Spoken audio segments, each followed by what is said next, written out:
শখের ছাদ বাগানকে আয়ের প্রধান উৎসে পরিণত করেছেন বৃক্ষপ্রেমীরা। এসব ছাদ বাগান থেকে অনেকেই প্রতি মাসে আয় করছেন প্রায় লক্ষাধিক টাকা।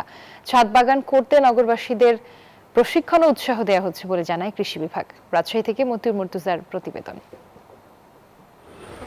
পড়ে থাকা বাড়ির ছাদেই বাগান করছেন অনেকেই। ফুলের গাছের পাশাপাশি চাষ হচ্ছে সবজি ও ফল।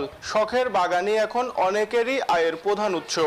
অনেক রকমের গাছ আছে, খুবই ভালো লাগছে। আসলে আমি নিজেও আশা করিনি যে এত রকমের গাছ থাকবে। ওর কাছে একবার প্রথমবার গাছ নিতে আসি, তারপরে আমার অনেক ভালো লাগে বাগান ঘুরে। ছাদ বাগান যে এত লার্জ লেভেলে হবে এটা আমিও প্রথমে প্রাথমিক অবস্থায় বুঝতে পারিনি, যে ছাদে এত বড় ইনভেস্ট করা যাবে এবং এখান থেকে এত বেশি আর্ন করা যাবে। আমার একদিনে সর্বোচ্চ বড় কাস্টমার হয়েছিল, আমি একজনের কাছে বিক্রি করেছিলাম 1.5 লাখ টাকা।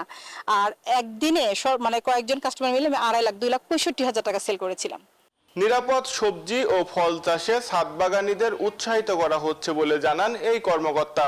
নিরাপদ এবং বিষমুক্ত সবজি এবং ফল তারা কিভাবে উৎপাদন করবে এই বিষয়ে কিন্তু আমরা ছাদ বাগানীদেরকে সবসময় প্রশিক্ষণ দিয়ে যাচ্ছি। ছাদ বাগানকে আরো লাভবান করতে সুপার শপের সাথে যোগাযোগ স্থাপনের পাশাপাশি ক্রেতাদের চাহিদা অনুযায়ী গাছ তৈরির পরামর্শ দেন বিশেষজ্ঞরা। মতিউর মুর্তজা, নিউজ 24, রাজশাহী।